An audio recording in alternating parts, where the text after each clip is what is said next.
ঢাকায় থাকতে একবার আমি এক অভিনব হাইজ্যাকারের কবলে পড়েছি। কঙ্কালসার এক লোক হঠাৎ সামনে এসে পড়ল, জোরে এক থাপ্পড় দিলে মারা যাবে, কিন্তু তার সারা গায়ে গু, উৎকট গন্ধ এবং 2 হাত ভর্তি গু। এ পরিস্থিতিতে পড়লে আপনি কি করতেন? হিরোশিমায় বোমা হামলার পর জাপান যেভাবে নিঃশর্ত আত্মসমর্পণ করলো, আমিও আমার সর্বশেষ এই গুওয়ালা ভদ্রলোককে দিয়ে কেটে পড়লাম, কারণ এই অব্যর্থ রণকৌশল মোকাবেলার পদ্ধতি আমার জানা নেই। এই ভিডিওতে আমি দেখাবো আমাদের তথাকথিত শাইখুল হাদিসরা সারা গায়ে গু মেখে এবং 2 হাত ভর্তি গু নিয়ে কীভাবে নবীর সুন্নার তালিম দিচ্ছে। আমার বই প্রসঙ্গে ওস্তাজে মোহতারামের প্রধান অভিযোগ, পশ্চিমবঙ্গের হাদিসবিদ রাহুল ব্রাদারের অশ্লীল আক্রমণাত্মক বক্তব্যের বিপরীতে আমি জাপানের মতো নিঃশর্ত আত্মসমর্পণ করব। কেউ যখন তার বন্দুকের বেয়োনেট ব্যবহার করে, বুঝবেন তার বন্দুকে গুলি নেই, আর যখন দাঁত দিয়ে কামড়ায় তখন বুঝবেন তার বন্দুক বেয়োনেট কিছুই নেই। ভাই, আপনি যত বড় ফুটবলারই হন, আপনি বল ছাড়া গোল দিবেন কিভাবে? একটা অযৌক্তিক বিষয়ের পক্ষে যুক্তি দিবেন কিভাবে? এজন্যই যেই প্রশ্নই করবেন উত্তর হচ্ছে কত বড় গাধা, হাদিস সংরক্ষণের সামান্যতম ইতিহাস জানে না, আবার বই লিখে বসে আছে, মূর্খ, ইহুদির দালাল, নাস্তিক, পথভ্রষ্ট, মুতাজিলা, চক্রান্ত, গভীর ষড়যন্ত্র, পানিতে চুবাও, 2 টুকরা করো, জুতা পিটা করো, কিন্তু এগুলো একটাও আপনার প্রশ্নের উত্তর নয়। এই ভিডিওতে আমি প্রসঙ্গক্রমে উদাহরণসহ দেখাবো হাদিসের চোরাবালিতে পা দিলে যে আপনি জায়গায় তলিয়ে যাবেন।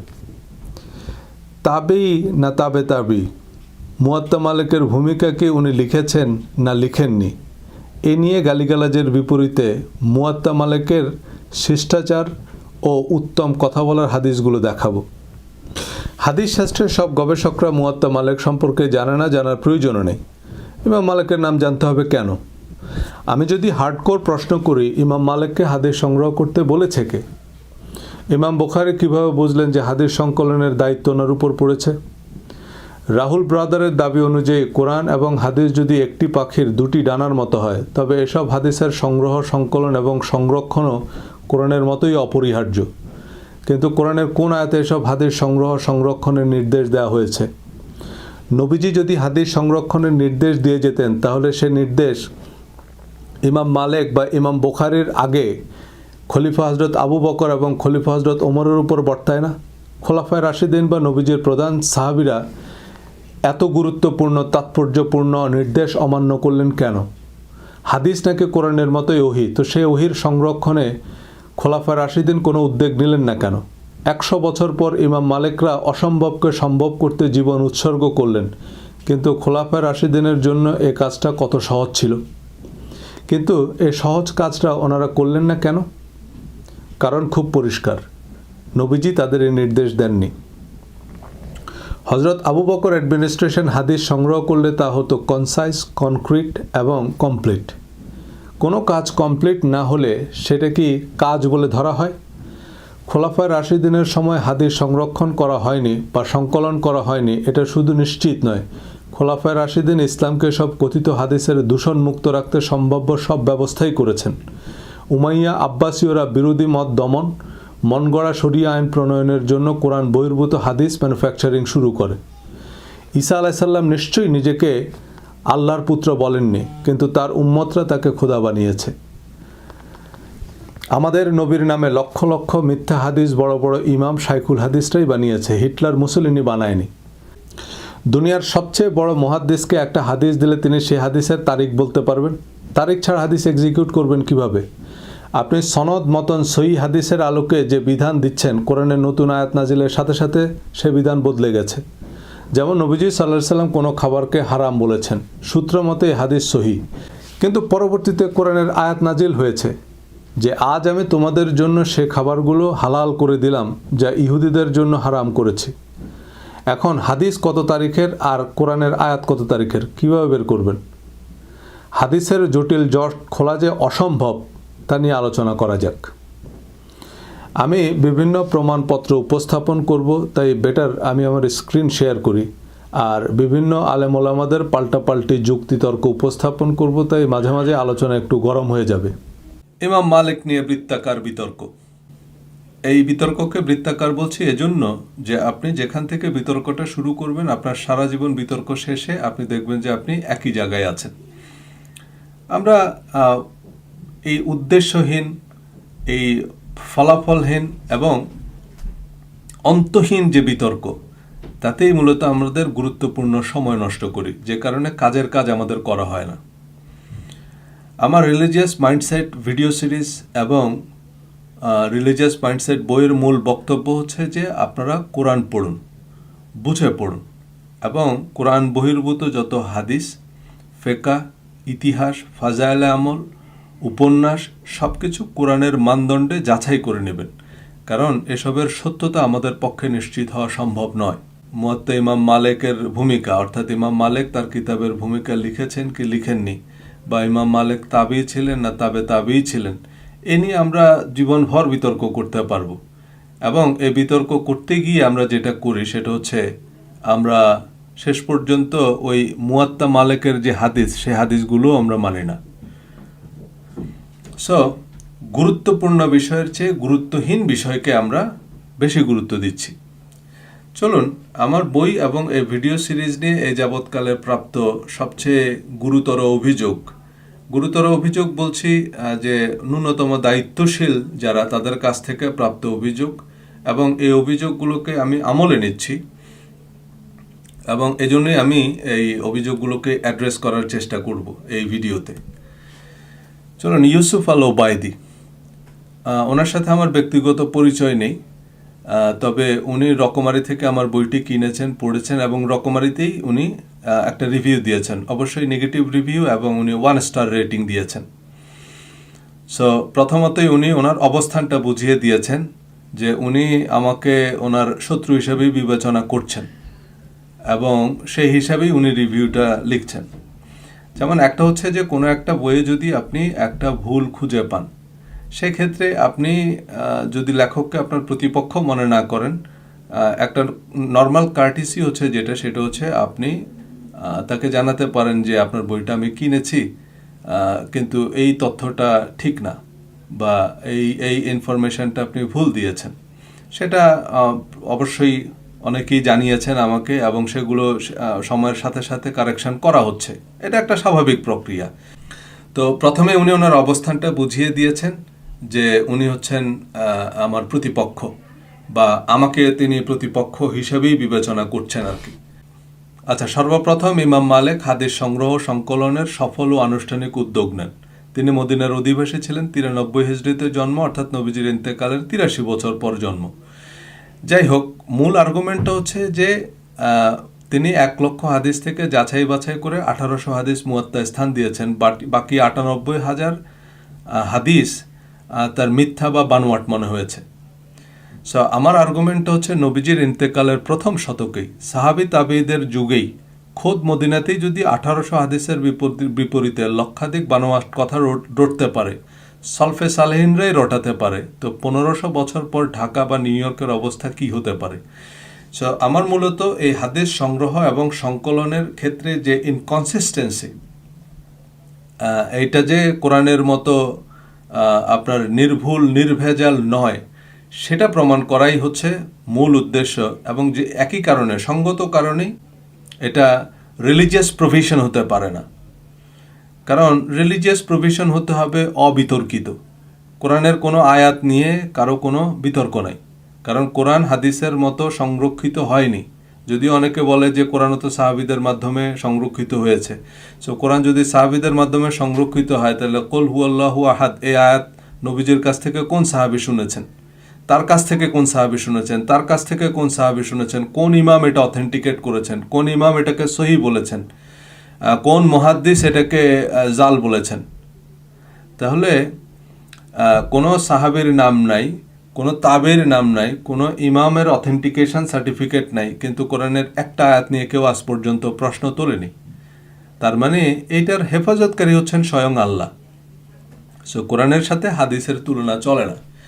সো এখানে উনি আমার ভুল যেটা ধরেছেন, তো ইমাম মালিক যখন ওনার কিতাবের কোনো ভূমিকাই লিখেননি, তাহলে তিনি এ বক্তব্য দিয়েছেন এমন দাবি করাটা কতটা ভয়ঙ্কর রকমের প্রতারণা বা অজ্ঞতা, তা চিন্তা করার দায়ভার আমি আপনাদের উপর ছেড়ে দিলাম। তো ওনার কথা হচ্ছে যে ইমাম মালিক ওনার কিতাবে ভূমিকা লেখেননি, কিন্তু 1,00,000 হাদিস সংগ্রহ করেছেন, সেখান থেকে 98,000 ফেলে দিয়েছেন। এ বিষয়ে ওনার আপত্তি নেই। ওনার আপত্তি হচ্ছে ভূমিকা লিখেছেন কি লিখেননি। হাদিস শাস্ত্রে সামান্য জ্ঞান রয়েছে এমন ব্যক্তিও জানে ইমাম মালিক রহমতুল্লাহ আলাইহি তাবি তথা দ্বিতীয় প্রজন্মের মুসলিম নয়। হাদিস শাস্ত্রে সামান্য জ্ঞান রয়েছে এমন ব্যক্তিও জানে এই তথ্যটা ঠিক নয়। হাদিস শাস্ত্রে সামান্য জ্ঞান না, হাদিস শাস্ত্রে কামেল পাশ করেছে এবং হাদিস শাস্ত্র কামেলে ফার্স্ট ক্লাস পাওয়া অনেকে আছে, তারা মুয়াত্তা মালিকের নামও জানে না। কেন জানে না সেটা আমি বলি। প্রথমত উনি যেটা বলেছেন ওনারটা আবার ঠিক আছে, সেটা হচ্ছে ওনার কোম্পানির হাদিস শাস্ত্রে যাদের সামান্য জ্ঞান আছে তারা জানে। ইমাম মালিক নিজেই কিন্তু ইমাম মালিকের কিতাবকে সহিহ হাদিসের কিতাব বলেননি। যেমন আপনারা যদি উইকিপিডিয়ায় সার্চ করেন তাহলে তথ্যের সত্যতা পাবেন যে তিনি প্রায় 1,00,000 হাদিস থেকে যাচাই বাছাই করে প্রায় 1,900 হাদিস সংকলন করেছেন। আরও বর্ণনায় ভিন্ন মত আছে, কোথাও 1700 আছে, কোথাও 1650 আছে, কোথাও 1750 আছে। সো যাই হোক, আমি একটা অ্যাভারেজ 1800 নিয়েছি, এগুলো অ্যাপ্রক্সিমেট। এবং ইমাম মালিক যে তার হাদিস গ্রন্থকে সহিহ হাদিসের কিতাব বলেননি, সেটা কিন্তু একেবারে এই উইকিপিডিয়ার এই স্ক্রিনশটের মধ্যেই দেয়া আছে। এটার মধ্যে 200 মুরসাল হাদিস আছে, তারপরে 250 মাকতু হাদিস আছে। মাকতু হাদিস হচ্ছে এটা তাবেঈদের স্টেটমেন্ট, মানে এটা নবীজির বক্তব্য না। আমি এই শায়খের যে পোস্ট তার নিচের যে কমেন্টগুলো সেগুলো আজকের এই ভিডিওতে অ্যানালাইসিস করে দেখাবো, যে ওনাকে যখন একজন উত্তর দিলেন তো সেটার উনি আবার কি পাল্টা উত্তর দিলেন। তা আমিও যদি ওনার সাথে ডিবেট করি তাহলে ডিবেটটা কেমন হবে সেটা আশা করি আপনারা আন্দাজ করতে পারবেন। একটা ওয়েবসাইটে আমি যে জিনিসটা দেখলাম, এবং এটা মোটামুটি আমরা সবাই জানি, বা আপনি চাইলে এই শায়খের ফেসবুক পেজে গিয়ে শায়ককেও জিজ্ঞেস করতে পারেন যে সর্বশেষ সাহাবী ইন্তেকাল করেছেন কত হিজরিতে। যেমন এখানে একজন সাহাবীর কথা আছে আবু তোফাইল, তিনি কত হিজরিতে ইন্তেকাল করেছেন সে সম্পর্কে 3টা মত আছে। একটা হচ্ছে 100 হিজরি, একটা হচ্ছে 107 হিজরি, একজন ঐতিহাসিক বললেন 110 হিজরি। তাহলে দেখেন সর্বশেষ সাহাবী কবে ইন্তেকাল করেছেন এই মর্মে ঐতিহাসিকদের মধ্যে 3 দল আছে। তো আমি তো ভাই ঐতিহাসিক না, আমি তো ইউটিউবার, আমি তো ডিজিটাল মার্কেটিং কনসালটেন্ট, আমি তো এই হিসাবের মধ্যেই পড়ি না। সো যারা ঐতিহাসিক তাদের মধ্যে 3 গ্রুপ, সর্বশেষ সাহাবী কবে মারা গেছেন, সর্বশেষ সাহাবী কবে ইন্তেকাল করেছেন। এর মধ্যে আদ-দাহাবি যেটা says the correct opinion is that he died in 110th হিজরি, অর্থাৎ সর্বশেষ সাহাবী 110 হিজরিতে ইন্তেকাল করেছেন বলে প্রতিষ্ঠিত মত আছে। তো ইমাম মালিকের জন্ম হচ্ছে 93 হিজরিতে। তো সর্বশেষ সাহাবী যদি 110 হিজরিতে ইন্তেকাল করেন তাহলে তখন ইমাম মালিকের বয়স ছিল 17 বছর। এবং আরেকটা বর্ণনায় আছে ইমাম মালিক 17 বছর, একটু পরে দেখাবো। সর্বশেষ ইমাম মালিক 17 বছর বয়সে হাদিস শাস্ত্রে পাণ্ডিত্য অর্জন করেন।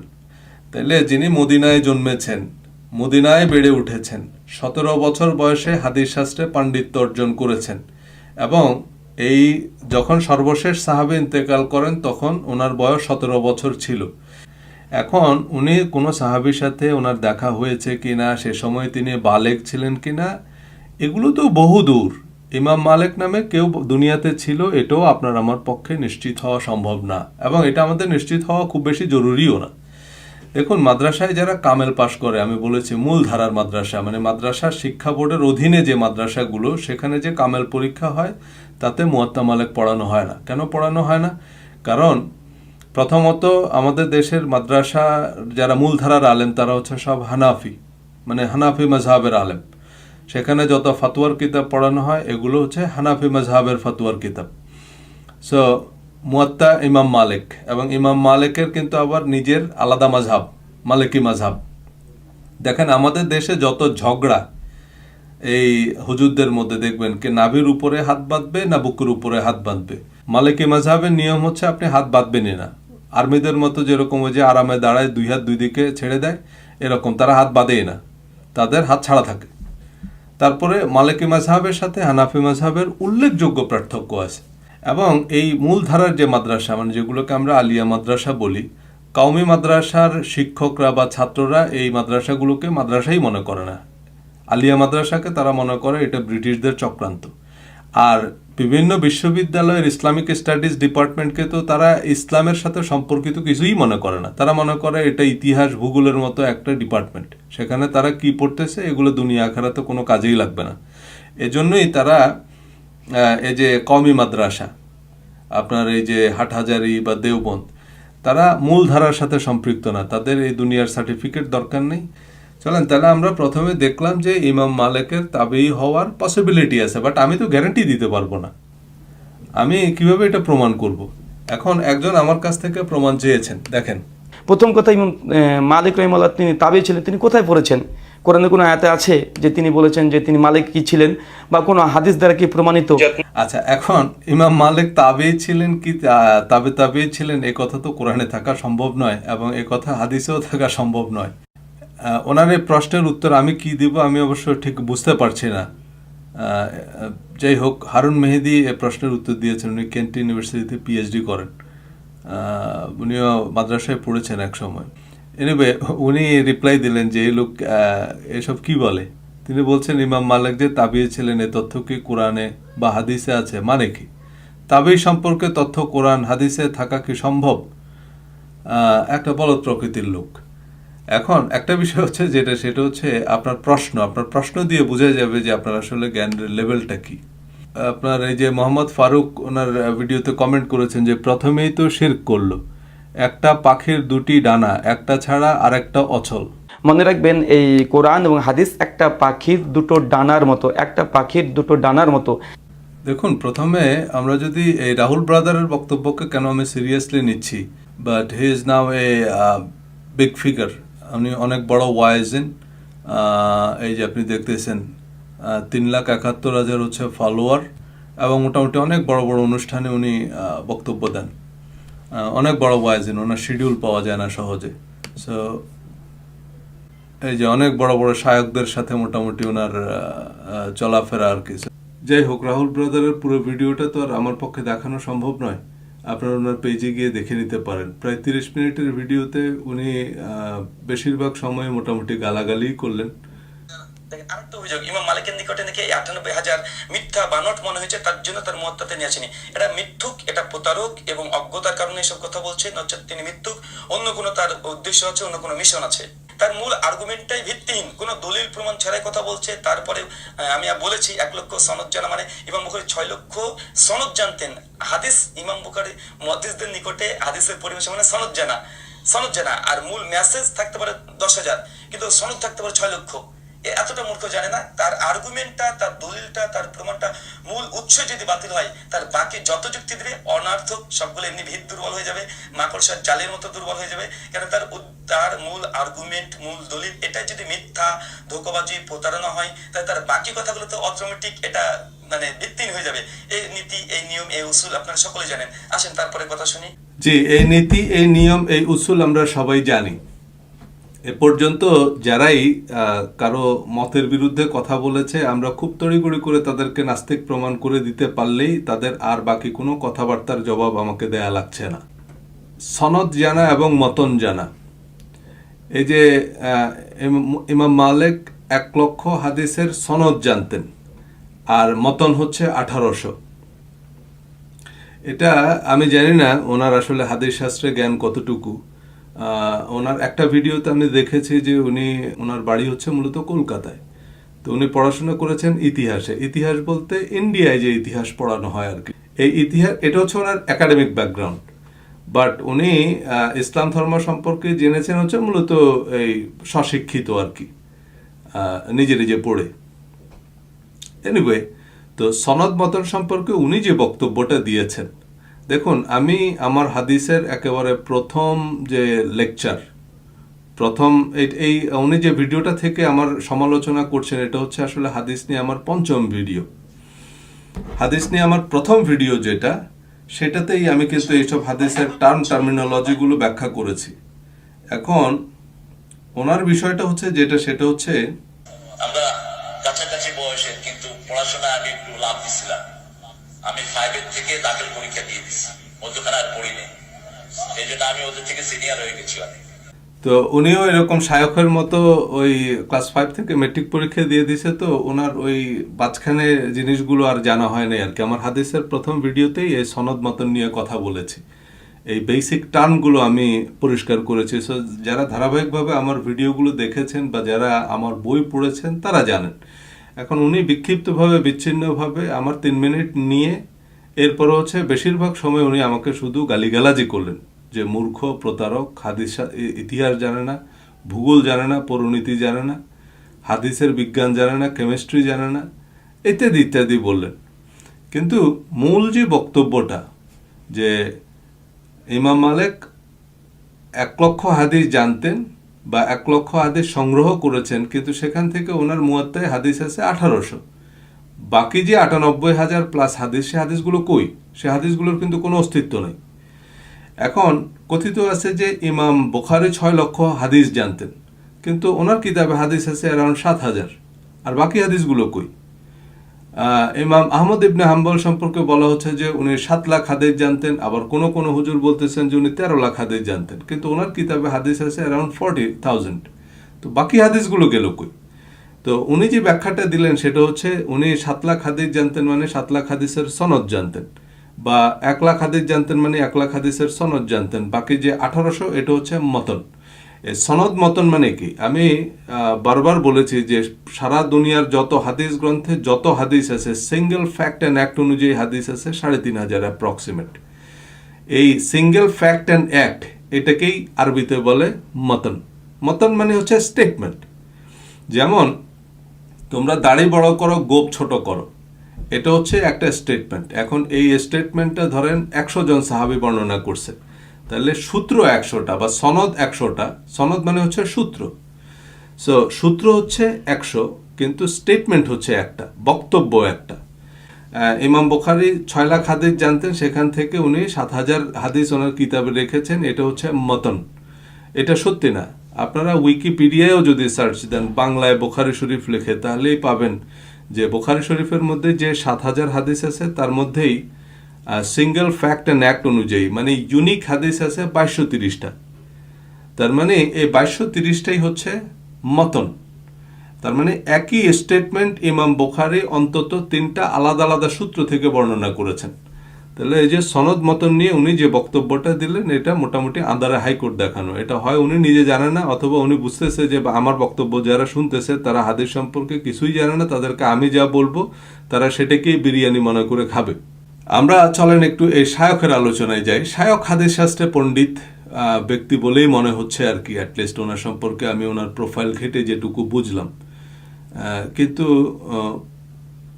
ওনার যে পোস্ট এবং সেই পোস্টের নিচের যে কমেন্ট, সেগুলো নিয়ে আমরা একটু বোঝার চেষ্টা করি। চল দেখুন, উনি আমার বই নিয়ে যে পোস্টটা দিলেন আর কি, তার নিচে প্রথমত আমি কিছু কমেন্ট দেখাচ্ছি। একজন লিখলেন, হুজুর পর্যালোচনা অব্যাহত রাখুন, সজল রোশন আর মুফাসসিল ইসলাম মারাত্মক ফিতনা ছড়াচ্ছে, এদেরকে দৃঢ়ভাবে মোকাবেলা করতে হবে। আচ্ছা ওস্তাজ, এই ব্যাপারগুলো ভিডিও আকারে আনলে মনে হয় আর একটু ভালো হয়। আচ্ছা, মূর্খতার একটা সীমা থাকে, রোশন সেটা অতিক্রম করে দেখিয়েছে। আচ্ছা, এখন ওনাকে আবার একজন কাউন্টার প্রশ্ন করলেন, অরিন্দম অ্যান্ড ফ্রেন্ডস। আচ্ছা, উনি ওনাকে পাল্টা প্রশ্ন করলেন যেটা, যে নিপুণভাবে এড়িয়ে গেলেন 98,000 জাল হাদিস এর প্রশ্নকে। আচ্ছা, মানে অরিন্দম অ্যান্ড ফ্রেন্ড যেটা বলতে চাচ্ছে অন বিহাফ অফ মি, যে সজল রোশনের আর্গুমেন্টটা তো আপনার এই ইমাম মালিক তাবেই ছিল কি তাবেই ছিল না সেটা নয়, বা উনি ওনার কিতাবের ভূমিকা স্বহস্তে লিখেছেন না ওনার ছাত্ররা এই তথ্য বর্ণনা করেছে সেটাও না। ওনার মূল আর্গুমেন্ট হচ্ছে উনি 1 লক্ষ হাদিস সংগ্রহ করেছেন, 98,000 হাদিস তিনি ওনার মুয়াত্তায় আনেননি। তার মানে এগুলো অবশ্যই ওনার কাছে জাল মনে হয়েছে বা ভিত্তিহীন মনে হয়েছে। সো যেমন পত্রিকার একজন সম্পাদক, পত্রিকায় প্রতিদিন যত খবর আসে, রিপোর্টাররা যত খবর নিয়ে আসে, সব খবর তো আর পরের দিন পত্রিকায় ছাপানো হয় না। এগুলো সম্পাদনা করে যেগুলোকে ভিত্তিহীন, অপ্রয়োজনীয়, অপ্রাসঙ্গিক মনে হয়, সেই খবরগুলোকে তো বাদ দেওয়া হয়। তো উনি এবার সেই প্রশ্নগুলোর কি রিপ্লাই দিলেন, সেটা আমরা একটু দেখব। এই অরিন্দম অ্যান্ড ফ্রেন্ডসের এখানে প্রায় 11টা রিপ্লাই আছে, শায়ক নিজেও রিপ্লাই দিলেন। এখন দেখুন শায়কের আরও বড় শায়ক যিনি, এই যে নূর কাসেমি নামে একজন একেবারে বোরখা পরা ঘোমটা দেয়া হুজুর, উনি লিখলেন যে সজলকে জলে ডুবাও, রোশনকে রোশনি দাও।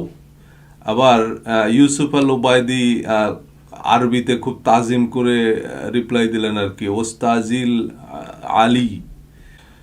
দেখুন, আমি আমার বইয়ে পরিষ্কার করে বলে দিয়েছি সংবিধিবদ্ধ সতর্কীকরণ, আমি হাদিস, তাফসির, ইসলামের ইতিহাস, সাহিত্য সবই পড়ি এবং পড়তে উৎসাহ দিই। নবীজি সাল্লাল্লাহু আলাইহি সাল্লাম এবং প্রধান সাহাবীদের জীবনাচরণের নির্ভুল বিবরণ সহিহ হাদিস অনুসরণ আবশ্যক, কিন্তু তা কোরআনের মূলনীতির সাথে সামঞ্জস্যপূর্ণ হতে হবে। আমার মূল বক্তব্য হচ্ছে হাদিস কোরআনের মূল বক্তব্যের পরিপন্থী হতে পারবে না, এমনটাই হাদিস বিশারদ ইমামগণ বলে গেছেন। কিন্তু সমস্যা হচ্ছে যারা নবীজির নামে জাল হাদিস বানাতে পারে তারা ইমাম আবু হানিফার নামে বা ইমাম বুখারীর নামে মিথ্যাচার করতে পারে না, এটা তো অবিশ্বাস্য। তারা দেখা যাচ্ছে যে কোরআনের পরিপন্থী হাদিস তৈরি করে সেটাকে আপনার ইমাম আবু হানিফার নামে চালিয়ে দিচ্ছে, সেটাকে আবার নিজেদের মতো করে ব্যাখ্যা করতেছে, সেটার আবার তাফসির তৈরি করতেছে, করে সেটার আবার অর্থ পরিবর্তন করে দিচ্ছে, সেটার টেক্সট পরিবর্তন করে দিচ্ছে। আমি পরবর্তী ভিডিওগুলোতে দেখাবো যে বড় বড় শায়খরা এই হাদিসে উল্লেখ আছে এমন হাদিস নিয়েও জালিয়াতি করতেছে, যেটা মানে ধরেন আপনার সামনে আমার বিদায় হজের ভাষণের নিয়ে যে জালিয়াতি, সেটা নিয়ে একটা ভিডিও আছে, আমার বইতেও একটা চ্যাপ্টারও আছে সেটা নিয়ে। তো সেখানে আমি জিনিসগুলো নিয়ে কথা বলেছি যে দেখেন, বিদায় হজ্জের ভাষণ নিয়ে আমরা জানি যে নবীজি বিদায় হজ্জের ভাষণে বলেছেন যে আমি তোমাদের জন্য দুটি জিনিস রেখে যাচ্ছি, একটা কোরআন এবং আমার সুন্নাহ। কিন্তু এমন বর্ণনা সিয়াসিত্তার কোনো কিতাবে নাই, বরং মুসলিম এবং আবু দাউদ শরীফে আছে যে আমি তোমাদের জন্য একটি জিনিস রেখে যাচ্ছি, এটা আঁকড়ে ধরলে তোমরা কোনোদিন পথভ্রষ্ট হবে না, এবং তা হচ্ছে আল্লাহর কিতাব। তো শায়ক আমার বইয়ের সে চ্যাপ্টারটাও পড়েছেন, কিন্তু সেটার কিন্তু উনি কোনো অ্যান্সার দেননি। কিন্তু আমরা ছোটবেলা থেকে এটাই জেনে আসছি যে বিদায় হজ্জের ভাষণে নবীজি কথা বলেছেন। আর একটা বিপত্তি হচ্ছে সেটা হচ্ছে আমাদের সুন্নিদের হাদিসের কথা বলতেছি, আমি শিয়াদের হাদিসের কথা বলতেছি না। যে সুন্নিদের হাদিসে মানে মুসলিম শরীফে আছে যে গাদিরে খুমের ভাষণে, মানে বিদায় হজ থেকে ফেরার পথে নবীজি গাদিরে খুমে যে ভাষণ দেন, সেখানে তিনি বলেছেন আমি তোমাদের জন্য দুটি জিনিস রেখে যাচ্ছি, এক হচ্ছে কোরআন এবং আমার আহলে বাইত। তাহলে আমরা যদি হাদিস মানি তাহলে আমাদেরকে কোরআনের পাশাপাশি আহলে বাইত মানতে হবে, যেটা বললে আপনাকে বলবে শিয়া। এটা শিয়ারা বিশ্বাস করে, হ্যাঁ, শিয়াদের এটাকে ঈদুল গাদির হিসাবে উদযাপন করে। কিন্তু এই তথ্যটা কিন্তু আমাদের সুন্নিদের যে হাদিস গ্রন্থ মুসলিম শরীফ সেখানেই আছে, এবং তিরমিজি শরীফে সহিহ সনদে বর্ণিত। সেটা হচ্ছে এই আহলে বাইত বলতে চারজনকে স্পেসিফাই করা হয়েছে, নবী পরিবারের সদস্য বলতে চারজনের একেবারে নাম ধরে স্পেসিফাই করা হয়েছে, হজরত আলী, হজরত ফাতেমা এবং হজরত হাসান এবং হজরত হুসাইন রাদিয়াল্লাহু তাআলা আনহুম আজমাইন। এই চারজনকে আহলে বাইত হিসেবে উল্লেখ করা হয়েছে। তো আমরা যদি হাদিস মানিও তাহলে টেকনিক্যালি কিন্তু আমরা এই চারজনের হাদিস ছাড়া অন্য কারো হাদিস নিতে পারি না। হাদিস মানতে গেলেও আমাদের সামনে অনেকগুলো ডিলেমা আছে। তো সেই আলোচনা কিন্তু আপনি আস্তে করে এড়িয়ে গেলেন। আপনি আলোচনাটা নিয়ে গেলেন কোথায়, ইমাম মালিক তাবেঈ ছিল কি তাবেঈ ছিল না। কারণ কোনোভাবে আমি যদি আপনাকে ফলসিফাই করতে পারি, আপনি একটা মিথ্যা বলেছেন এটা প্রমাণ করে দিতে পারলে আপনার যে ভ্যালিড আর্গুমেন্ট সেগুলো তার আমার যাওয়া লাগতেছে না। সো অনেকেই এজন্য ওই যে আপনি আমেরিকায় বসে বলতেছেন, দেখবেন বড় বড় শায়খরা প্রায় বলে এটা ওরিয়েন্টালিস্টদের একটা চক্রান্ত, এটা প্রাচ্যবিদ, এটা পাশ্চাত্য, এটা আমেরিকায়। ভাই, আমেরিকায় তাবলিগ জমাত আছে, আমেরিকায় আপনার আহলে বাইত মসজিদ আছে, আমেরিকায় শিয়া আছে, কাদিয়ানি আছে, আমেরিকায় আপনার হালাকা আছে ঘরে ঘরে, আমেরিকায় এমন কোনো তরিকা, এমন কোনো পীরের নাই যার মুরিদ নাই আমেরিকায়। মাঝভান্ডারি তরিকার মুরিদও আছে আমেরিকায়। সো আমেরিকা যখনই আপনার মতের সাথে মিলবে না তখন আমেরিকা দৈত্য। কিন্তু আপনি নিজেই তো কয়েকদিন পর পর আমেরিকায় আসেন ওয়াজ করতে, তো আপনার তরিকার লোক আমেরিকায় আসে না? তো আমি তো আর আপনাকে আমেরিকার দালাল বলতেছি না, বা আপনার তরিকার যে মুরিদরা আমেরিকায় আছে তাদেরকে তো আর আপনি আমেরিকার দালাল বলতেছেন না। এখানেও রফুল ইয়াদান করতেছে লোকজন, এখানে রফুল ইয়াদানে ওলাদের আলাদা মসজিদ আছে, তো কই তাদেরকে তো আমেরিকার দালাল বলতেছেন না। হাদিস নিয়ে আপনার অনেকগুলো চ্যাপ্টার আছে, যে বিদায় হজের ভাষণ নিয়ে বহুল প্রচলিত মিথ্যাচার। সো এখানে কিন্তু আমি একদম হাদিসের রেফারেন্স দিয়ে বলেছি, কিন্তু এগুলো নিয়ে আপনার শায়ক কোনো মন্তব্য করেননি। তো এই যে হাদিস সংকলনের যে তুগলকি কাণ্ড, এটা অনেক লম্বা একটা চ্যাপ্টার, সেখানে এই যে তার সংকলিত মুয়াত্তা মালিকের ভূমিকায়। সো এখানে মূল আর্গুমেন্টটা হচ্ছে সেটা হচ্ছে যে দেখুন, ইমাম বুখারী এবং ইমাম মুসলিমের মধ্যেও কিন্তু উল্লেখযোগ্য মত পার্থক্য আছে, অথচ দুজন একই সময়ের দুজন ইমাম মুসলিম ইমাম বুখারীর ছাত্র ছিলেন। 1,00,000 হাদিস থেকে 98,000 হাদিস কিন্তু বাতিল করে দিয়েছেন, কিন্তু আবার ওনার ছাত্র মুসনাদ আহমদ ইবনে হাম্বলে প্রকাশনী ভেদে হাদিস আছে 27,000 থেকে 40,000। এখানে দেখেন আরো একটা ডিলেমা, এই যে প্রকাশনী ভেদে হাদিস 27,000 থেকে 40,000, এটা ওই যে মুয়াত্তা মালিক ও হাদিস সংখ্যা দেখবেন কোথাও 1700 আবার কোথাও 1900। বুখারী শরীফের মধ্যে হাদিস দেখবেন 7,000 থেকে 9,000। এটা কেন? আবার এই যে আপনার আহমদ ইবনে হাম্বলে 27,000 থেকে 40,000 কেন? যেমন ধরেন একজন কৃষক, উনি জানে যে 300 রকমের ধান আছে, কিন্তু আমরা তো মনে করি সব ধানই এক। চাল হয়, ধান থেকে চাল হয়, চাল থেকে ভাত হয়, ভাত খাই শেষ।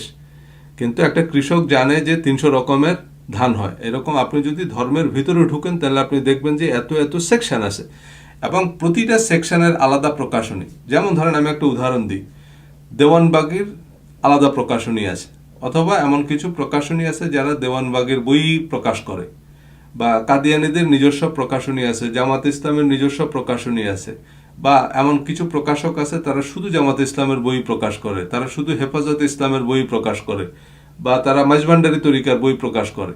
তারাও বুখারী শরীফ ছাপায়, তারাও মুসলিম শরীফ ছাপায়। এখন সেখানে ওই দেওয়ানবাগী যে হাদিসগুলো দাগ দিয়ে দিবে, এই হাদিসগুলো তারা বাদ দিয়ে দিবে। দেওয়ানবাগী বলল যে এখান থেকে 200 হাদিস বাদ। কেন?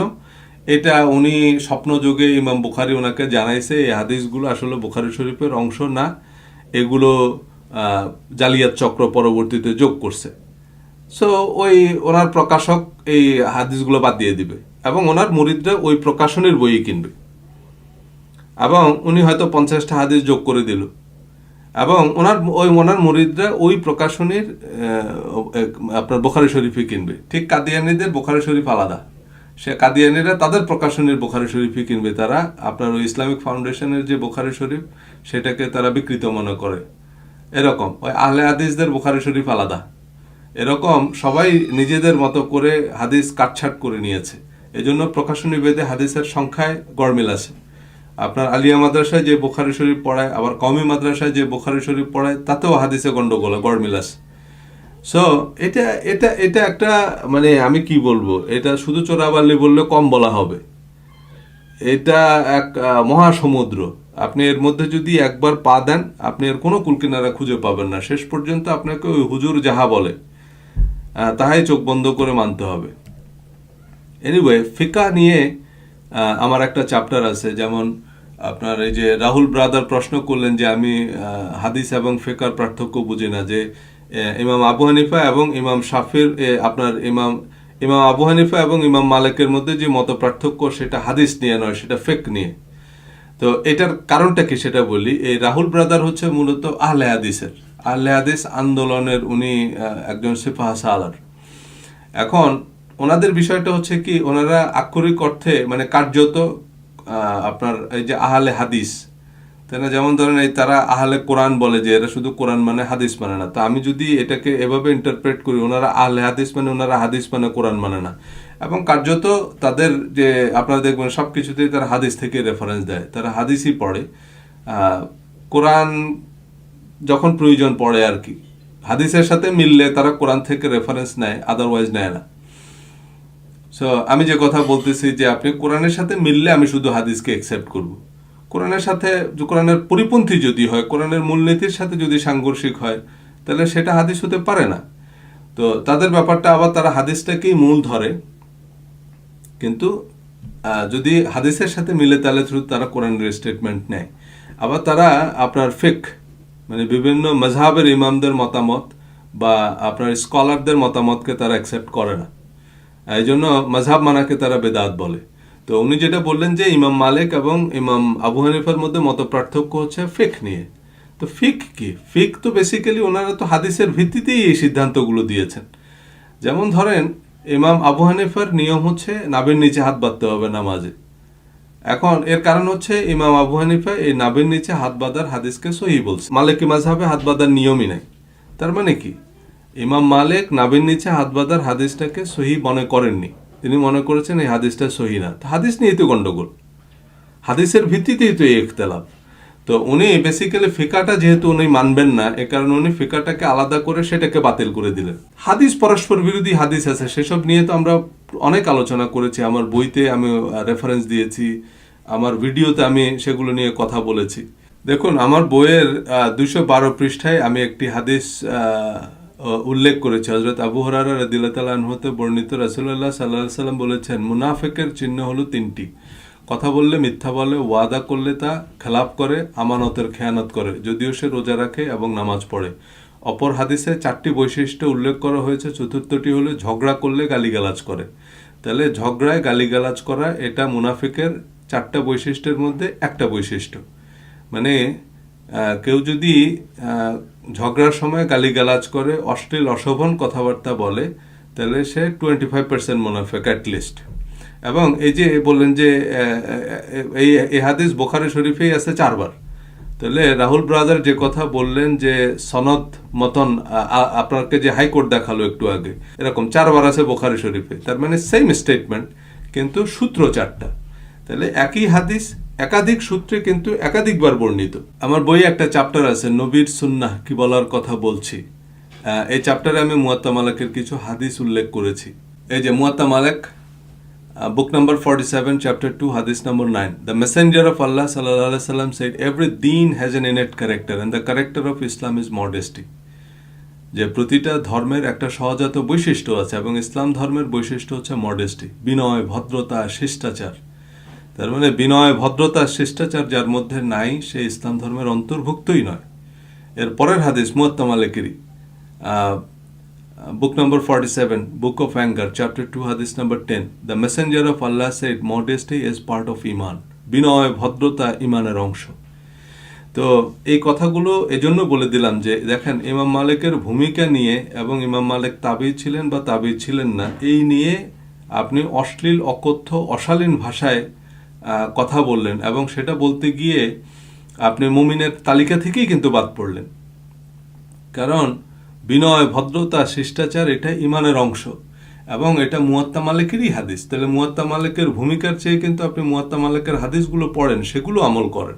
আমরা হচ্ছে যে হাদিস মোতাবেক আরেকজনকে কাফের ফতোয়া দেয়া যাবে, তার শিরোচ্ছেদ করা যাবে, যুদ্ধ বাদিয়ে দেয়া যাবে, সেই হাদিসগুলো মানার জন্যই কিন্তু হাদিসের পক্ষে এত লড়াই করতেছি।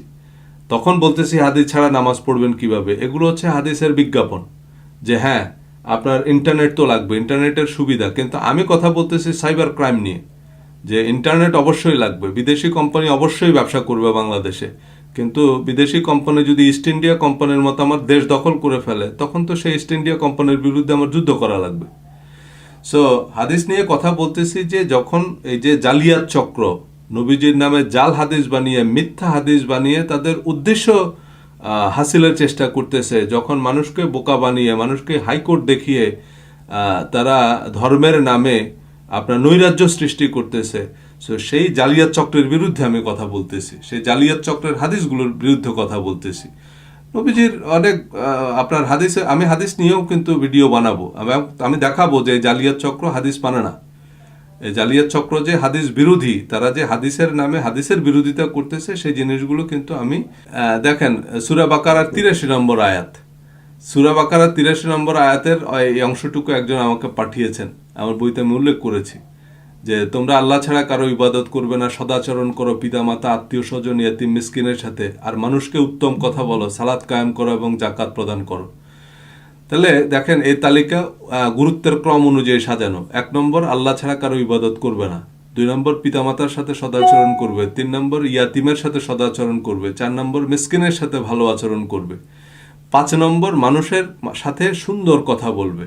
সে মানুষ আস্তিক নাস্তিক যাই হোক, তার সাথে সুন্দর কথা বলতে হবে, উত্তম আচরণ করতে হবে। তারপরে বলেছে সালাত কায়েম করার কথা। তার মানে এতিম মিসকিনের সাথে সদাচরণ, মানুষকে উত্তম কথা বলাকে আল্লাহ সালাতের চেয়ে অগ্রাধিকার দিয়েছেন, কিন্তু আমাদের ইসলামে এগুলো প্রয়োজনীয় স্তম্ভ নয়। আপনি যে 2জন শায়খের বক্তব্য শুনলেন, হ্যাঁ আমি যদি ভুলও বলি, কিন্তু যেই ভুলটাকে ওনারা যেভাবে অ্যাপ্রোচ করলেন, ওনারা যেভাবে সমালোচনা করলেন, সেটা কি উত্তম কথার মধ্যে পড়লো? আপনি নবীজির হাদিস বা নবীজির সুন্নাহ মানার পক্ষে দাঁড়িয়ে যে কথাগুলো বললেন, আপনার কি মনে হয় যে ধরেন আমার এই বইটা যদি নবীজির কাছে পৌঁছাতো, তো নবীজি আমার এই ভুলগুলো কিভাবে ধরিয়ে দিতেন, তাই না? উনি তো সুন্দর কথার দ্বারা যেভাবে বললে মানুষ খুশি হবে এমনভাবেই মানুষের ভুলগুলো ধরিয়ে দিতেন। তা আমি যদি বলি যে আমি নবীর সুন্নাহ অনুসরণ করতেছি, কিন্তু আমি কথায় কথায় গালিগালাজ করতেছি, অশ্লীল অশ্রাব্য ভাষায় সমালোচনা করতেছি, তো এটা কোন নবীর সুন্নাহ? ইমাম মালিক সংক্রান্ত, মানে ইমাম মালিক যদি তাবেই না হয়ে তাবেইও হয়, ইমাম মালিক যদি ওনার কিতাবের ভূমিকা নাও লিখে, আচ্ছা, তারপরেও এই তথ্যটুকু আপনার কোনো শায়ক যদি ভুল করতেন, তাহলে আপনি কি ওনার রকমারিতে গিয়ে 1 স্টার দিয়ে এই রিভিউটা লিখতেন, নাকি ওনাকে বলতেন যে শায়ক এই তথ্যটা মনে হয় ঠিক না? মানে যদি নিজের পীর হতো তাহলে সেটাকে বিরিয়ানি বলতেন না গু বলতেন? চলুন, ওনাকে যখন একজন রিপ্লাই দিলেন, তাহলে এই যে নূর কাসেমি এই যে ঘোমটা দেয়া শায়ক, কপালে একটু নামাজের দাগও দেখা যায় আর কি ছোট্ট ছবির মধ্যে, তো উনি যে মন্তব্যটা করলেন, সজলকে জলে ডুবাও, রোশনকে রোশনি দাও, এটা কি আপনি মনে করেন কোনো সুন্নতি মন্তব্য? নবীজি সাল্লাল্লাহু আলাইহি সাল্লাম কি এই ধরনের মন্তব্য করতেন? তা আপনি কোন নবীর সুন্নতের শিক্ষা দিচ্ছেন? কোন নবীর সিরাতের কথা বলতেছেন? আপনি কোন নবীর হাদিস পালনের পক্ষে লড়াই করতেছেন? এই যে এরকম আরো অনেকে মন্তব্য করেছেন, সেগুলো কিছু কিছু তো আছে একেবারেই পড়ার অযোগ্য, কিছু কিছু আছে একেবারে খুব অশ্লীল আর কি, আপনারা দেখতে পারেন। এবং ওনার এই যে দেখেন, উনি একবারে আগেই আমার বই কেটে টেটে দিয়ে, এবং কিছু কিছু জায়গায় এই ওবায়দি কিন্তু আমাকে নাস্তিকও বলেছেন। অনেকে বললেন যে আপনি ওনাকে এরকম আক্রমণ করে কেন কথা বলতেছেন, আপনি সুন্দর করে বলেন। উনি বলে যে না, সে নাস্তিক, তার সাথে আবার সুন্দর করে কথা বলা কি? তো বিষয়টা হচ্ছে সেটা হলো, এখন আমি যে বারবার বলতেছি যে আমি হাদিস মানি, তাতে কিন্তু ওনার মনে কষ্ট আরো বাড়তেছে যে আপনি হাদিস মানেন কেন, যে উনি ওনার এক্সিকিউট করতে পারতেছে না, এরকম একটা অসন্তোষের কারণ আর কি, যে উনি তাড়াতাড়ি আমাকে কাফের ফতোয়া দিতে পারতেছে না, কারণ আপনি আবার একটু ঝুলে আছেন এখান দিয়ে। সো চলেন এই অরিন্দম অ্যান্ড ফ্রেন্ডসের যে প্রশ্নগুলো, যে উনি ওনাকে বললেন যে ৯৮,০০০ জাল হাদিসের প্রশ্ন এড়িয়ে গেলেন কেন, তখন যে উত্তরগুলো আসছে। আরেকজন এসে বললেন ৯৮ হাদিসের কথা কে বলেছে, ইমাম মালিক তো বলেনি। তো আরেকজন এসে বলেন ইমাম মালিক বলেননি, ৪০ বছর যাবত এটি কম্পাইল করা হয়েছে, ১৯০০ হাদিস আছে এতে। আপনি বলতে চাচ্ছেন যে ১৯০০টাই উনি সংগ্রহ করেছিলেন? ইতিহাস ঘাটুন, তিনি নিজ হাতে ১,০০,০০০ হাদিস সংগ্রহ করেছিলেন, ওনার বইতে এটা বলে যেতে হয়নি। আচ্ছা, উনি যে ১,০০,০০০ হাদিস সংগ্রহ করেছেন সেটা আমরা উইকিপিডিয়ায় তো দেখলাম। এরপরে ওনার কাছে আবার স্ক্রিনশট চাইলেন, ওই যে কথায় কথায় প্রমাণ দেন। হ্যাঁ, এই প্রমাণ খুঁজতে খুঁজতে আপনার জিন্দিগি পার হয়ে যাবে, আপনি আর এই হাদিস আমল করতে পারবেন না, কোরআন তো বহুদূর। সো প্রমাণ খোঁজেন। তো উনি আবার স্ক্রিনশট দিয়েছে যে দেখেন এই যে এই একটা বইয়ের, এবং এটাও পরে আবার বলে দিছে যে আপনার স্ক্রিনশট যদি পছন্দ না হয় আমি বই থেকে ছবি তুলে দিতে পারবো। দেখেন এই যে ইমাম মালিক সম্পর্কে বলছে, হি মাস্টার্ড দ্য সায়েন্স অফ হাদিস at the age of 17 and began to issue fatwa after 70 scholar confirmed his eligibility for the purpose. মানে 17 বছর বয়সে তিনি হাদিস শাস্ত্রে পাণ্ডিত্য অর্জন করেন, এবং 70 জন স্কলার যখন ওনাকে সার্টিফাই করছে এক্সপার্ট হিসাবে, তখন উনি ফাতোয়া দেওয়া শুরু করছে। আচ্ছা, হি কালেক্টেড ওভার 100,000 হাদিস রিটেন বাই হিজ হ্যান্ডস। তাহলে তিনি ১,০০,০০০ হাদিস সংগ্রহ করেছেন, যেগুলো ওনার নিজ হাতে লেখা। বিভিন্ন জায়গায় গিয়ে উনি নিজ হাতে লিখে ১,০০,০০০ হাদিস সংগ্রহ করছে। ইমাম আবু হানিফা মেট ইমাম মালিক অ্যান্ড রিকগনাইজড হিজ স্কলারশিপ। এখন দেখুন, ইমাম আবু হানিফার সাথে কিন্তু ইমাম মালিকের দেখা হয়েছে। এখন ইমাম আবু হানিফা কিন্তু তাবেঈ। সো ইমাম আবু হানিফা এবং ইমাম মালিক একই প্রজন্মের ছিলেন, এটা বলার অপেক্ষা রাখে না। দেখুন, এই স্ক্রিনশট দেওয়ার পরে আপনার এই যে উনি আরো কতগুলো স্ক্রিনশট দিয়েছে, আপনারা ওনার ওইখানে গিয়ে দেখতে পারেন। বাকি ৯৮,০০০ জাল ছিল বলেই সেগুলো তার হাদিস গ্রন্থে যুক্ত হয়নি। উনি আবার লিখে দিয়েছেন যে স্ক্রিনশট বিশ্বাস না হলে বই থেকেও ছবি তুলে দিতে পারি। আচ্ছা, এখন এরপরে দেখেন উনি কি বলতেছে। জি, সেটাই বলছি, তবে ইমাম মালিকের বক্তব্য চাচ্ছি, অন্য কারো নয়। এখন ইমাম মালিকের কতক্ষণ পর উনি হয়তো ভিডিও ফুটেজ চাইবে, যে না আপনি যে বই থেকে দিতেছেন এটা তো ইমাম মালিকের বক্তব্য না, ইমাম মালিকের সরাসরি ভিডিও ফুটেজ দিতে হবে। এর কিছুক্ষণ পরে হয়তো বলবে যে না, ওনাকে ফেসবুক লাইভে এসে বলতে হবে, কারণ এই ভিডিও এডিট করা যায়। এনিওয়ে এরপরে বলবে যে লাইভ ও বিভিন্ন রকমের সফটওয়্যার দিয়ে করা যায়, ইমাম মালিককে সরাসরি ধরে নিয়ে আসতে হবে, ডিএনএ টেস্ট করতে হবে এটা আসলে ইমাম মালিক কিনা। সো দেখেন এরপরে ইউসুফ ওবায়দি যেটা ব্যাখ্যা দিলেন সেটা হলো যে প্রথমত আপনার দাবির সমসাময়িক বইয়ে এ কথা পাওয়া যায় যে ইমাম মালিক 1 লক্ষ হাদিস সংগ্রহ করেছেন। এ বিষয়ে কয়েকটি কথা বলছি। প্রথম কথা হলো লেখক সমসাময়িক ব্যক্তি বা বইয়ের কথা বলেননি, বলেছেন ইমাম মালিকের বক্তব্য। তিনি মুয়াত্তায় ভূমিকায় তা বলেছেন, তাই বক্তব্যটি তাকে ইমাম মালিকের বক্তব্য রূপে তার ভূমিকা থেকেই দেখাতে হবে, সমসাময়িক কিতাব থেকে নয়। মানে আপনি তথ্য দিলেন সেই তথ্যটা সঠিক, কিন্তু সেটা বড় কথা না। আপনি বলেছেন এটা ইমাম মালিক বলেছে এবং আমাকে এটা প্রমাণ করতে হবে এটা ইমাম মালিকই বলছে, এটা সমসাময়িক কোনো কিতাব থেকে দিলে হবে না। এখন আমি তো ভাই ইমাম মুয়াত্তা মালিক একটা নিজেও ছাপাইতে পারি, আমি যদি এখন প্রকাশক হই আমি নিজে তো মুয়াত্তা মালিক একটা ওটার ভূমিকা সহ ছাপাই নিতে পারি। তো এটা কেমন কথা হলো ভাই? মুয়াত্তা মালিক এগুলো আজকে আমরা যাকে নিয়ে তর্ক করতেছি এগুলো কিন্তু আজ থেকে 1400 বছর আগের লেখা একটা বই, আগের একজন লেখক, আগের একজন সংকলকের কথা বলতেছি। এরপর আবার বলছে যে তৃতীয়ত পাওয়া গেলেই তো হবে না, দেখতে হবে কিতাবে যার উদ্ধৃতিতে বক্তব্যটি পাওয়া গেছে সেটা প্রমাণিত কিনা, তা কি নিরবিচ্ছিন্ন সূত্রে ইমাম মালিক থেকে প্রমাণিত। চতুর্থত আপনি কি মনে করছেন লেখক 1 লাখের বিষয়টি কোনো বই থেকে নিয়ে? আমি জানি না, আমি বিষয়টি গোড়া থেকেই জানি। ইনশাল্লাহ এই বিষয়টির উপরে স্বতন্ত্র পোস্ট থাকবে। আচ্ছা ঠিক আছে। হ্যাঁ, এরপরে আবার দেখেন উনি আরো কিছু বইয়ের কথা বলেছেন এখানে,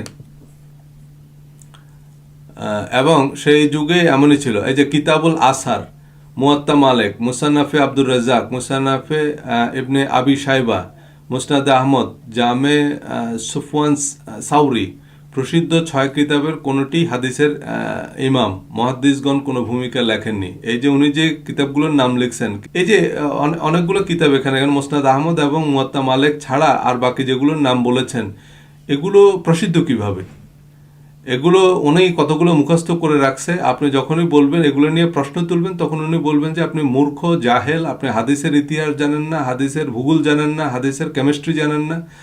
এগুলো বলার জন্য এসব আজগুবি হাদিস গ্রন্থের নাম এরা মুখস্থ করে রাখে। আজগুবি আপনার কিছু রাবির নাম মুখস্থ করে রাখে, সেগুলো দিয়ে আপনাকে বিভিন্ন ডিবেটে ধরাশায়ী করে যে হ্যাঁ এরকম 80,000 তাবির নাম, রাবির নাম ওনার মুখস্থ আছে। 80,000 রাবির নাম আপনার মুখস্থ করতে কে বলছে? মুসান্নাফে ইবনে আবি শাইবা, জামে সুফওয়ান সাউরি এগুলো মোটেও প্রসিদ্ধ কিতাব না, এগুলো আসলে মোটেও প্রসিদ্ধ কিতাব না। এগুলো হচ্ছে ঝগড়া করার জন্য এসব কিতাবের নাম জানা লাগে, কারণ তাহলে আপনি এসব নাম বলে আরেকজনকে ভড়কায় দিতে পারবেন যে হ্যাঁ হ্যাঁ আমি তো আসলে অনেক কিছুই জানি না। তো ভাই আমিও তো আপনাকে এরকম আরো 30টা নাম বলতে পারবো, আপনি এগুলো কোনো কিতাবে হাদিসে মানে কোথাও খুঁজে পাবেন না। সো এরকম আজগুবি কিছু নাম বলে দিলাম, আমি খুব জ্ঞানী মানুষ এগুলো বোঝানোর জন্য। হ্যাঁ, এখন আসেন ওনার প্রোফাইলেই যদি আমরা যাই, দেখবেন কিছু কিছু হাদিস অস্বীকারের বিভিন্ন বিষয়ে উনি কয়েকটা লাইভ টাইপ করলেন। তো এগুলোর জবাব কিন্তু আমার বইতে দেয়া আছে, আপনি ওনার এই আলোচনাগুলো শুনবেন, শুনে এরপর আমার বইটা পড়বেন, দেখবেন এইসব প্রশ্নের উত্তর আমি দিয়ে রেখেছি। এবং আমার ভিডিওগুলো যদি সিরিয়ালি দেখেন, আমার হাদিস নিয়ে 6 পর্বের ভিডিও আছে, সেগুলোর মধ্যে এই প্রশ্নগুলোর উত্তর পাবেন। মানে উনি হাদিসের সপক্ষে কি কি যুক্তি দিতে পারেন সেগুলো সবই অ্যান্সার করা আছে। এই যে দেখুন এখানে শায়খ আব্দুর রাজ্জাকের উপরে যে হামলা, মানে এরা কিন্তু হাদিসপন্থীরাই কিন্তু ওনার উপর হামলা করছে। ওই যে হাদিস কোনটা সহি কোনটা জাল, তাহলে এই যে সেগুলো নিয়ে আমি কথা বলবো পরবর্তীতে, দেখবেন যে আলেমদের মধ্যে কি পরিমাণ ঝগড়াঝাটি এই হাদিস নিয়ে। সো এই কথাগুলো এগুলো তারা যে বলতেছে যে হাদিস নিয়ে কোনো বিবাদ নাই, বিসম্বাদ নাই, এই যে হাদিস সংরক্ষণ ও সংশয়বাদীদের নিয়ে উনি কতগুলো ওয়েবিনার করলেন, এগুলো আপনারা দেখতে পারেন। আমি বলবো যে আপনি সবার কাছ থেকে শুনুন, কারোর সাথে ঝগড়া বিবাদ করার দরকার নাই। জিনিসটা হচ্ছে আমি যে তথ্যগুলো দিলাম, আপনি কোনো একজন মুহাদ্দিসের সাথে কথা বলেন, এই তথ্যগুলোর সত্যতা আপনি নিজে জানার চেষ্টা করেন, কারোর সাথে তর্কে জেতার দরকার নেই। এই পক্ষ ওই পক্ষ কোনো পক্ষই নেওয়ার দরকার নেই আপনার। আপনি গিয়ে কোনো একজন মুহাদ্দিসকে জিজ্ঞেস করেন যে হুজুর হাদিসের সনদ এবং মতনে দুইটার মধ্যে পার্থক্য কি, তাহলে উনি আপনাকে বুঝিয়ে দিবেন। এখন আপনি যদি বলেন যে ভাই একজন নিউ ইয়র্ক আছে, উনি হাদিস মানে না, উনি এরকম বলছে, তখন উনি একটা পক্ষ থেকে সেটার উত্তর দিবে। সেই আপনার পক্ষীয় কোনো উত্তর জানার দরকার নেই, আপনি সত্য জানার চেষ্টা করেন। আপনি ওনাকে গিয়ে জিজ্ঞেস করেন বা গুগল করেন যে হাদিসের সনদ কি মতন কি, এরকম ইউটিউবে যান, সেখানেই আপনি পাবেন যে বড় বড় শায়করাই সেগুলো ব্যাখ্যা করতেছে হাদিসের সনদ কোনটা, হাদিসের মতন কোনটা। তাহলে কিন্তু আপনি বুঝে যাবেন। সো এই যে এটা নিয়ে উনি একটা আলোচনা করছে, শুনেন, সেটাও শুনেন, কোনো সমস্যা নাই।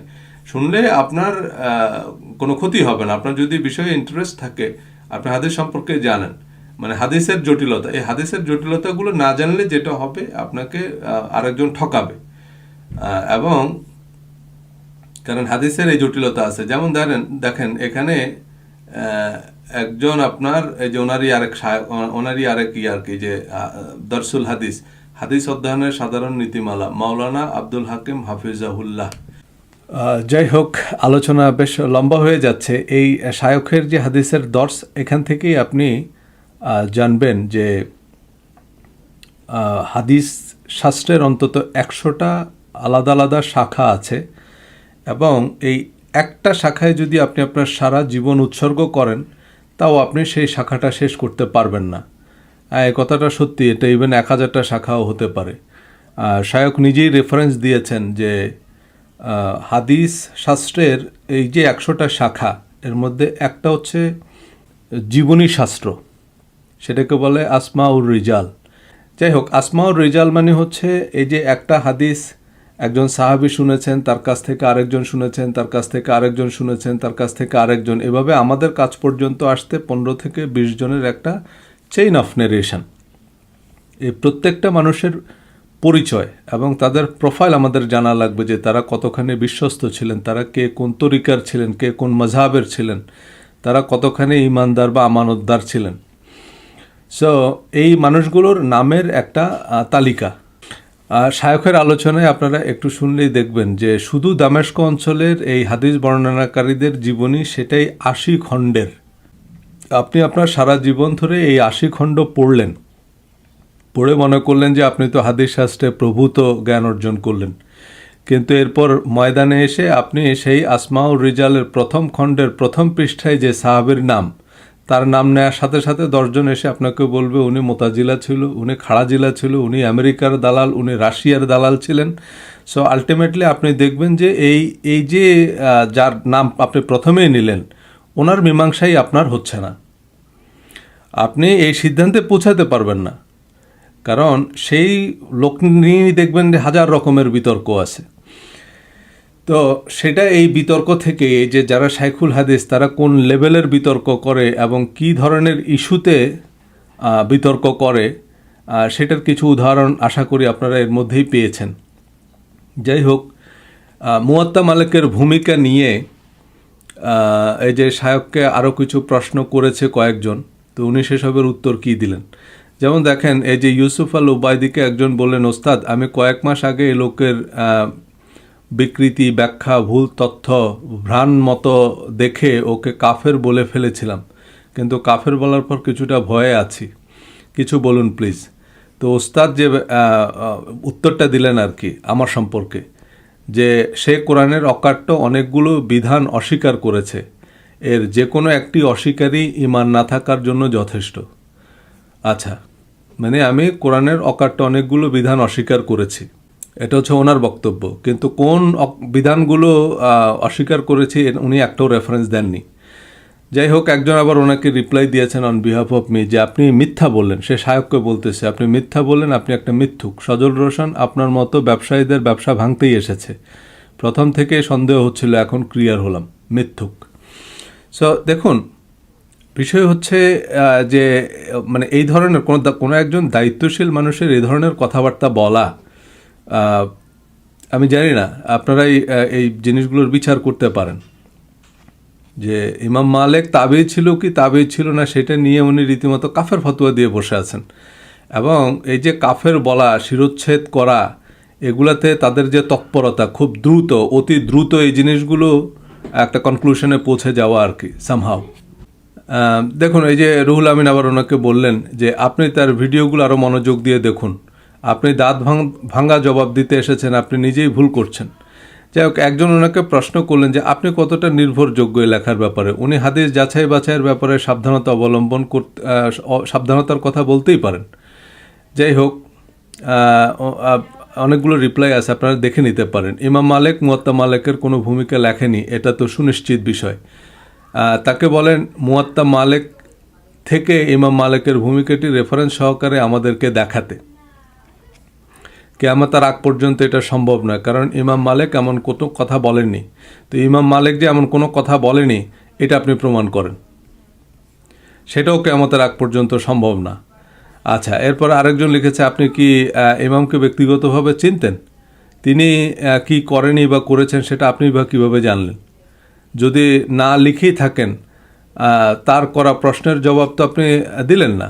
মূল অভিযোগ তো মুয়াত্তা মালিকের ভূমিকা নয়। দেখুন, এটা কিন্তু খুব সিম্পল, যে মূল অভিযোগটা কিন্তু মুয়াত্তা মালিকের ভূমিকা নয়। আপনি মূল অভিযোগটাকে বাদ দিয়ে মুয়াত্তা মালিকের ভূমিকা নিয়ে পেঁচাচ্ছেন। দেখুন, এরপরে যেটা হয়, হাদিস সংরক্ষণ ও চর্চার সঠিক ইতিহাস জানা থাকলে আপনি এই মন্তব্যটি করতেন না। এটাই হচ্ছে বটম লাইন। আপনি যখনই যাবেন তারা তখন আপনাকে বিভিন্ন রকম প্রশ্ন করবে যে আপনি কোরআন থেকে এটা বলেন, এটার অর্থ বলেন, এটার তাকিক বলেন, এটার সিগা বলেন, এটার মাজদার বলেন। এভাবে বলে আপনাকে সে প্রমাণ করবে যে আপনি আরবি জানেন না, আপনি ভাষা জানেন না, ব্যাকরণ জানেন না। সো উনি যেহেতু জানে, সো ওনার কথাই হচ্ছে কোরআনের ব্যাখ্যা, ওনার কথাই হচ্ছে খোদার কথা। সো আলটিমেটলি ওনার ইক্তেদা করতে হবে আপনার, যেহেতু আপনি জানেন না। সো তারা সামহাও আপনাকে এদিক ওদিক দিয়ে বোঝানোর চেষ্টা করবে যে আপনি জানেন না। হ্যাঁ, আমি যদি এখন পোপের সাথে বসি, উনি 3 মিনিটের মধ্যে প্রমাণ করতে পারবে যে খ্রিস্ট ধর্ম সম্পর্কে আমি ওনার তুলনায় কিছুই জানি না। তো তার মানে এই নয় যে ওনার কথা সত্যি। আপনি মদিনা ইউনিভার্সিটি থেকে পিএইচডি করে আসলেন। মদিনা ইউনিভার্সিটি থেকে 3 টাইমস বেটার ইউনিভার্সিটি হচ্ছে Banaras Hindu university according to ranking. তাহলে সেই ইউনিভার্সিটিতে অনেক প্রফেসর এমিরেটাস আছে, আপনার সেখানেও অনেকে রামায়ণ, বেদ, গীতার উপরে পোস্ট ডক্টরাল রিসার্চ করতেছে। সো তাদের তুলনায় হিন্দু ধর্ম সম্পর্কে আমি কিছুই জানি না। এটার অর্থ এই না যে তিনি যা বলবেন তা আমাকে নির্দ্বিধায় মেনে নিতে হবে। দেখুন, এখানে বলছে মুয়াত্তা মালিকের একটি নয়, হাজারো পাণ্ডুলিপি পৃথিবীর বিভিন্ন দেশে ছড়িয়ে রয়েছে। ভারত উপমহাদেশ, মধ্য এশিয়া, আরব উপদ্বীপ, আফ্রিকার বিভিন্ন দেশ, প্রাচীন আন্দুলুস, বর্তমানে স্পেন, ইউরোপীয় বিভিন্ন দেশসহ আমেরিকা, এসব মহাদেশ ও রাষ্ট্রে ছড়িয়ে থাকা শত শত লাইব্রেরিতে মুয়াত্তা মালিকের হাজারো প্রাচীন পাণ্ডুলিপি সংরক্ষিত আছে। ওনাকে জিজ্ঞেস করবেন যে আপনি কয় দেশের কয় লাইব্রেরিতে গিয়ে মুয়াত্তা মালিক খুলে দেখছেন। সো পরিপূর্ণ দায়িত্বশীলতার সাথেই বলছি, এর কোনোটিতেই ইমাম মালিক রহমতুল্লাহ আলাইহি কর্তৃক সংযোজিত ভূমিকার অস্তিত্ব নেই। ওই যে মূল কথা হচ্ছে ইমাম মালিকের নিজে ভূমিকা লিখেছেন কি লিখেননি। আচ্ছা, তো আরেকজন আবার বললেন যে আপনি নিজে সেই পাণ্ডুলিপি পড়েছেন নাকি কপি পেস্ট। আবার উনি লিখছেন অবশ্যই পড়েছি। অবশ্যই পড়েছেন মানে কি, আপনি প্রাচীন আন্দুলুস, বর্তমান স্পেন, ইউরোপীয় বিভিন্ন দেশে ঘুরে ঘুরে এসব শত শত লাইব্রেরিতে মুয়াত্তা মালিকের হাজারো প্রাচীন পাণ্ডুলিপি আছে, এগুলো সব পড়ছেন, যে কোনোটার মধ্যেই আপনার মুয়াত্তা মালিকের ভূমিকার অস্তিত্ব নেই। তার মানে আপনাকে 1000টা পাণ্ডুলিপি তো পড়তে হবে এই কথাটা নিশ্চিত করে বলার জন্য। সো এই যে জিনিসগুলো দেখেন, অবান্তর, অযৌক্তিক এবং অসার অন্তহীন আলোচনা। সো সবশেষে যেখান থেকে আমরা শুরু করলাম, আবারও কিন্তু আমরা সেই জায়গায়। তাবিদের র্যাঙ্ক কিন্তু তাবিদের উপরে। মানে আমি বলতে চাচ্ছি যে ইমাম মালিক অ্যাসোসিয়েট প্রফেসর ছিলেন, কিন্তু আপনি বলতে চাচ্ছেন যে না, উনি অ্যাসিস্ট্যান্ট প্রফেসর ছিলেন। এখন ধরেন ইমাম মালিক তাবি হতে পারে বা তাবি হতে পারে, 50-50। বাট সেক্ষেত্রে আমি যদি ওনাকে তাবি বলি, তাহলে আমি অন্তত ওনাকে উপরে র্যাঙ্কে রাখলাম যে না, ঠিক আছে। কারণ আমরা ছোটোবেলায় মাদ্রাসায় হুজুরদের কাছ থেকে প্রায় শুনলাম যে একজন তাবির মর্যাদা, একজন তাবি যে ঘোড়ায় চড়ে যুদ্ধ করত, ওই ঘোড়ার পায়ের খুরের নিচে যে ধুলা, তার মর্যাদাও একজন তাবির চেয়েও বেশি। তা আমি চিন্তা করলাম আমি একটু ইমাম মালিককে উপরের মর্যাদাই রাখি। বাট উনি যদি তাবি হন, হতে পারেন, এবং উনি ওনার কিতাবের ভূমিকায় লিখেছেন না, এটা ইমাম আহমদ ইবনে হাম্বল ওনার সম্পর্কে বর্ণনা করলেন। কিন্তু উনি 1 লক্ষ হাদিস সংগ্রহ করেছেন, সেখান থেকে 98,000 হাদিস বাদ দিয়েছেন। আবার একই সময়ের আরেকজন ইমাম আবু হানিফা, ইমাম আবু হানিফার উল্লেখযোগ্য অবদান ফিকহ শাস্ত্রে। ওনাকে ইমাম আজম বলা হয় মূলত ফিকহ শাস্ত্রে অবদানের জন্য, কিন্তু উনিও হাদিস সংগ্রহ করেছেন। কিন্তু এই হাদিসের সহি বা হাদিসের যে গ্রহণযোগ্যতা নিয়ে ইমাম মালিক এবং ইমাম আবু হানিফার মধ্যে উল্লেখযোগ্য মত পার্থক্য আছে, এ বিষয়ে কোনো সন্দেহ নেই, এবং সে কারণেই দুইটা আলাদা মাযহাবের সৃষ্টি। সো যারা আহলে হাদিসের লোক তারা এখন বলতেছে যে না সেই ডিবেটটা হচ্ছে ফেকা নিয়ে। ফেকা আলাদা কিছু না, ফেকা তো বেসিক্যালি কোরআন হাদিসের ভিত্তিতেই তো এই রায়টা আসছে। সো কোরআনে যেটা আছে সেটা তো পরিষ্কার, সেটার সাথে যখন হাদিসকে যুক্ত করা হলো তখন কেউ এই হাদিসকে সহি বলতেছে, কেউ এই হাদিসকে জয়ী বলতেছে, কেউ বলতেছে সাহাবী ঠিক আছে উনি বিশ্বস্ত, কিন্তু সেই সাহাবীর কাছ থেকে যে শুনছে উনি মোতাজিলা, যে কারণে উনি ওই হাদিসটাকে জাল বলে দিচ্ছে, বা যে সেই হাদিসটাকে উনি জয়ীব বলে দিচ্ছে। আবার বলতেছে যে সাহাবিও ঠিক আছে, তাবিও ঠিক আছে, কিন্তু তার কাছ থেকে যে লোক শুনছে সেই লোকটা বিশ্বস্ত না, যে কারণে সেই হাদিসটাকে উনি হয়তো হাসান বলে দিচ্ছে। সো যেটা হচ্ছে যে এটা একটা অন্তহীন বিতর্ক, এবং এই যে হাদিস শাস্ত্রের যে জটিলতা সেটা আশা করি আপনারা বুঝতে পেরেছেন, যে এই জটিলতা আপনার পক্ষে এগুলো কোনো কিছুই নিশ্চিত হওয়া সম্ভব না। সো এটা ইভেনচুয়ালি বিশ্বাস। অনেকে মাঝে মাঝে বলে যে ভাই এটা তো কোরআনের বেলাতেও সত্যি। হ্যাঁ, কোরআনের বেলাতেও সত্যি, আমি এটা বিশ্বাস করি যে এটা আল্লাহর কালাম। সো কিন্তু হাদিসকেও যদি আপনি নবীর বাণী হিসাবে মানে আপনি এটাকে কোনোভাবে প্রুফ করতে পারবেন না, এটাকে আপনার মেনে নিতে হবে, এটাকে আপনার বিশ্বাস করে নিতে হবে। কিন্তু হাদিস কি আমার অব্লিগেটরি বিশ্বাসের অংশ? বরং কোরআন বহির্ভূত কোনো কিছুকে বিশ্বাসের অনুমতি দেয় না, নিঃশর্ত বিশ্বাসের অনুমতি দেয় না। হ্যাঁ, কোরআনের মূলনীতির সাথে কোরআনের মানদণ্ডের মধ্যে যদি হয়, এবং আমাদের যখন সেটার স্পেসিফিক ব্যাখ্যা দরকার হবে তখন আমরা হাদিসের কাছে যাব। কিন্তু আমরা শুরুই করব হাদিস দিয়ে, শুরুই করব ফেকা দিয়ে, which is a very wrong approach. এবং এইটা উদ্দেশ্যমূলকভাবেই করা হয় আর কি, এটাকে আপনার ধর্মকে পলিউট করার জন্য মূলত ইন্টেনশনালি এই কাজগুলো করা হয়েছে। সো আমি আগামী পর্বগুলোতে দেখাবো যে আমাদের এই যে বর্তমান যুগের যে শায়করা, আগে তো আমার তাকে বিশ্বাস করতে হবে। যেমন আমি মদিনা ইউনিভার্সিটিতে পড়বো না আল আজহারে পড়বো, সেটা তো আমি ডিসাইড করব। এখন মদিনা ইউনিভার্সিটিতে পড়লে আমি এক ধরনের তথ্য জানবো, আল আজহারে পড়লে আরেক ধরনের তথ্য জানবো। আমি যদি তেহরান ইউনিভার্সিটিতে পড়ি সেখানে আবার ভিন্ন তথ্য, সেখানে আবার ভিন্ন ব্যাখ্যা, ইতিহাস বলেন হাদিস বলেন। সো আলটিমেটলি কি হচ্ছে, আপনি হানাফি মাযহাবের কিতাব পড়বেন না মালিকি মাযহাবের কিতাব পড়বেন সেটা তো আপনি ডিসাইড করবেন, কিন্তু দুই মাযহাবের কিতাব যখন পড়বেন আপনি দেখবেন ফলাফল দুই রকম। সো এনিওয়ে, আজকে আর আলোচনা লম্বা করব না, আজকে আপাতত এখানেই শেষ করি। আপনাদের মতামত জানাবেন, আমরা নেক্সট সেশনে বা এই বিষয়ে আমরা কয়েকজন শায়খের পাল্টাপাল্টি মন্তব্য দেখব, যে একজন হাদিস সম্পর্কে এই বলতেছে, আবার একটা হাদিস সম্পর্কে একজন এটা বলতেছে, আরেকজন আবার ভিন্ন কথা বলতেছে, এবং তা নিয়ে যে জটিলতাগুলো তৈরি হচ্ছে সেগুলো আমরা দেখব পর্যায়ক্রমে। সো সবাই ভালো থাকবেন, ধন্যবাদ।